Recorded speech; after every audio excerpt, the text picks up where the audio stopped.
안녕하세요. 호호한글 줄기반 11월 가을이 왔어요입니다. 한글을 아는 친구들도 있을 거고요. 한글은 통문자로 이해를 해서 자음과 모음이 조금 헷갈리는 친구들도 있을 거예요. 한글 자음 모음 카드를 조금 더 가을처럼 만들었어요. 이쪽으로 접게 되면 짠짜잔 뒷면에 가려지는 페이지가 되지요. 이거를 2장씩 인쇄를 해주세요. 그런 다음에 이렇게 뒤집어서 메모리 게임으로 찾아보는 형식으로 진행을 해주시면 되고요. 한글 합성이 조금 더 어려운 아이들에게는 이렇게 뒷장은 그려져 있지는 않지만 같이 만들어 보는 거예요. 이렇게 어떻게 소리가 나는지 알려줍니다. 한글을 알려줄 때는 어떻게 알려주시지요? 맞아요. 바로 파닉스처럼 기억, 유, 그유, 짠짜잔, 규 라고 발음이 돼 라고 말을 해주면 좋겠죠. 가을 편이기 때문에 가을에 관련된 단어 카드가 집에 많이 있을 거고요. 유치원이나 어린이집에서 가져오는 유인물들이 있을 거예요. 그 유인물들을 버리지 마시고 그 달에 하는, 그 주에 하는 활동이 적혀 있어요. 그 활동 안에는 동요 이름도 적혀 있고요. 가을과 관련된 단어들이 적혀 있기 때문에 웬만하시면 인쇄를 하셔서 거기에 대한 단어를 이렇게 단어 카드로 합성해서 알아보는 것도 조금 더 효과적이에요. 다음 페이지는 단어를 보고 찾아보는 거예요. 은행잎, 다람쥐, 억새. 색깔별로 색칠을 해도 되고요. 또는 색깔 외에 내가 알고 있는 것으로 해서 체크를 해보아도 좋아요.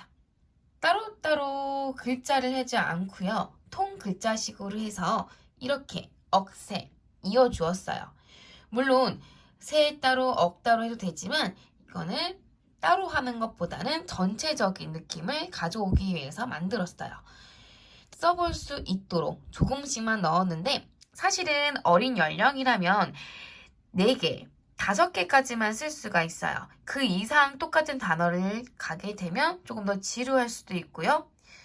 거부감이 올 수 있기 때문에 쓰기는 어머님들의 재량에 따라서 이제 보여주시면 돼요. 단어를 읽고 알맞은 단어에 색칠해 보세요. 단풍, 단풍. 이 페이지를 봤을 때 처음에는 아이가 한글을 읽을 줄 알아요. 그러면 엄마가 도와주지 마시고 틀린 글자를 한번 찾아볼까? 아니면 한번 읽어볼까? 이렇게 발문을 하셔도 되고요. 또는 아이가 아직 한글을 드문드문 읽거나 조금 받침을 어려워해요. 단풍 같은 경우도 조금 헷갈릴 수 있죠. 그러면 발음으로 알려주시는 거예요. 소리로 먼저 어머니께서 말씀해 주시는 거예요. 단풍, 단풍. 입모양으로도 말씀을 해주셔서 맞춰보는 게임도 진행을 할 수가 있겠죠. 다음 페이지는 그림을 보고 알맞은 단어를 합성하여 적어보세요. 자, 적어보긴 하지만 만약에 한글 도장, 한글 스탬프 같은 펀칭이 있으면 그걸 이용해서 만들어봐도 좋겠죠. 이 그림을 통해서 나와 있는 거를 가지고 하는 거예요. 물론 시중에 있는 도장이나 펀칭을 이용해서 찾아보는 것도 좋은데요. 사실은 그렇게 찾게 되면 우리 아이가 보는 시각은 한정이 되어 있기 때문에 조금 더 헷갈려하거나 어려워할 수 있어요. 처음에는 이렇게 합성을 할 때는 제안을 해주고 여기 안에서 어떻게 합성을 할 수 있는지 알아보는 거예요. 만약 우리 아이가 합성을 힘들어하거나 조금 어려워하거나 또는 다르게 답이 나올 수도 있어요. 그럴 때는 엄마는 맞아. 우리 아이가 이렇게 만들었구나. 그럼 엄마가 단어를 한번 말해볼게. 이 단어와 우리 아이가 배치한 단어가 맞는지 한번 확인해 볼까? 라고 해서 다양한 소리를 들려주는 것도 좋겠죠. 또는 우리 아이가 손으로 짚어가면서 읽어볼 수 있도록 지도를 해주시면 좋아요. 이건 이제 사고력 키우는 건데요. 겹쳐있는 글자를 찾아서 단어를 완성시켜 보는 거예요. 글자로 되어 있는 단어들도 많죠. 근데 세 글자로 안 한 이유는 저번에 아까 말씀드린 것처럼 아이가 보는 시각이 많이 넓지는 않아요. 물론 7세까지도 마찬가지예요. 그리고 초등 저학년까지도 조금 헷갈려 할 수 있는 부분이기 때문에 이 부분은 겹쳐 있는 글자를 보고 어떤 자음과 모음이 있는지 알아보는 거. 다음 페이지는 문장을 따라 써보는 거예요. 물론 이거를 끝까지 쓰지 않아도 좋아요. 그리고 아이가 힘들어해요. 그렇다면 이 페이지는 왜 있는 걸까요? 실제 사진을 보면서 문장의 구성을 알아보는 거예요. 자, 보세요. 코스모스가 바람에 한들한들 흔들립니다. 코스모스가 바람에 그리고 한들한들 의성어 의태어를 넣었고요. 그리고 색깔 표현이라든지 그 실제 사진을 보고 어떻게 표현할 수 있는지를 알아볼 수도 있어요. 만약에 쓰기 힘들어하는 아이라면 이거를 반으로 접어서 문장을 가려주세요. 그런 다음 실제 사진을 본 후 어떤 느낌이 나는지, 어떤 게 보이는지 말로 유도를 시켜주는 거예요. 쓰기가 어려운 친구들도 마찬가지죠. 그래서 유도를 했을 때 우리 아이가 조금 더 단어 표현이 풍부하다면 오케이. 그러면 어휘력을 조금 더 확장해 줄 수 있는 방법을 생각을 해보시면 되고요. 만약 우리 아이가 조금 더 많이 풍부한 어휘가 같지 않더라도 이 페이지를 그러면 다시 열어서 자, 이렇게 한번 엄마랑 따라 말해볼까? 엄마 생각에는 이렇게 되는 것 같아.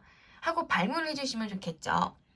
이 페이지는 세계에 대해 알아보는 페이지인데요. 나뭇잎을 배치를 하는데 지금 비가 온 지역도 있고요. 또는 나뭇잎이 이미 다 떨어져 있는 지역도 있을 거예요. 그래서 제가 PD에 올린 것처럼 제가 칸을 따로 주진 않았어요. 왜냐면 칸을 주게 되면 이거를 활용하는 데 있어서 조금 더 지저분해 보일 수 있어서 자르는 칸을 주진 않았는데 어머님들께서 여기 연두색 바로 윗부분에 조그맣게 네모로 칼로 잘라주셔서 OHP 필름이나 또는 손 코팅지 이용해서 붙여주면 돼요. 밖을 보셔서 노란색은 어디에 있을까? 갈색은 어디에 있을까로 해서 찾아보는 건데요. 단순히 색깔만 알아보는 게 아니죠. 왜냐하면 그 아래에 한글이 있기 때문이에요. 한글을 통해서 연두색. 자, 연두색을 찾았어요. 그 마찬가지로 손을 가리켜서 연두색. 와, 우리 아이가 정말 잘 찾았네. 라고 말을 해주시면 되고요. 물론 가을, 겨울에 입는 옷은 한정이 되어 있지요. 봄과 여름에도 달라요. 아이들이 대부분 입는 거를 가지고 제가 만들었는데요. 단순히 선을 읽는 것이 아니라 유류를 통해서 아, 가을에는 이렇게 있구나. 이렇게 발음이 되구나. 아, 이렇게 단어가 구성이 되어 있구나. 라는 걸 알 수가 있어요. 보통 한글을 알기 시작하면요. 의류 단어, 색깔 단어보다는 그 주제에 맞는 단어만 익히기가 쉬워요. 어린이집, 유치원에서 마찬가지죠. 이류는 잘 다루지 않아요. 단지 이류를 한글로 안 한 게 아니라 매료도 많이 섞여 있기 때문에 듣는 걸로 많이 활동을 하죠. 그래서 엄마가 얘기했을 때, 어머님들이 얘기했을 때, 자, 우리 아이 이제 바지 입자, 뭐 스카프 하자, 목도리 하자 이렇게 많이 말씀하시잖아요. 소리로는 익숙하지만 한글로는 익숙하지 않을 수가 있어요. 그래서 한글로 익숙해질 수 있도록 유도를 해서 보여주면 좋고요.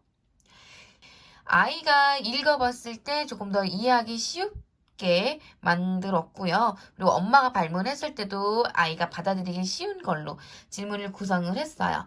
이거 외에도 단어 카드 집에 있는 걸로 마찬가지로 퀴즈를 내는 거예요. 우리 아이가 엄마한테 퀴즈를 내볼래?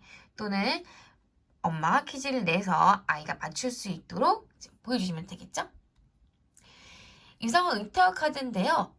이 카드를 보고 문장을 어떻게 만들 수 있는지 확인을 해볼 수가 있겠죠? 이 페이지는요. 이렇게 뒤에 있는 주사위가 있어요. 매 유의서부터 시작해서 굴려서 알아보면 되고요. 또는 주사위가 없더라도 엄마가 손으로 가리켜서 가을에 하면 음식 뭐가 있을까? 그리고 또 이제 지나가다가 가을 하면 생각나는 날씨는 만약에 날씨에 대해서 아이가 하고 모를 수가 있어요. 표현이 조금 어려워요.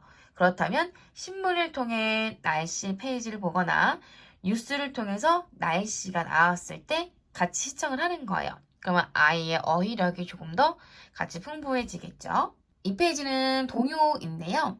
동요는 흥도 유발이 되고요.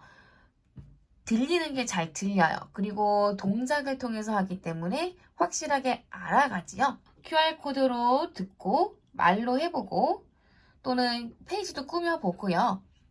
아래에 있는 단어를 잘라서 붙여보는 활동도 해보시면 돼요. 이 페이지는 미니북 페이지입니다. 근데 미니북을 보시면 주제가 각각 다르죠? 곤충도 있고 새도 있고 색도 있어요. 그쵸? 그래서 안 썼던 것, 즉 아까 다루지 않았던 단어들을 넣어서 만들었고요. 그래서 가을에 뭐가 있는지 알아보는 페이지예요. 마지막은 가을 관련한 도서들인데요. 사실 가을 관련한 도서들은 되게 많아요. 그런데 가을에 관련된 도서에서도 조금 더 우리 아이가 흥미롭게 읽어볼 수 있는 거, 그리고 어휘력을 조금 더 풍부하게 만들어줄 수 있는 동화책들이에요. 인증은요, 11월 말까지예요. 11월 30일까지 인증을 하시는데 제가 메일로 폼도 같이 드릴 거예요. 12시 넘어가기 전까지 인증을 해주시면 제가 페이백 또는 커피 쿠폰으로 드릴 예정이에요. 그래서 인증을 꼭 해주셔야 돼요. 그럼 즐겁게 활동해보시고요. 모든 페이지를 해보시는 게 아니라 그 중에 한두 페이지만 진행을 하셔도 좋습니다. 그럼 다음 12월 달에 만나요. 안녕!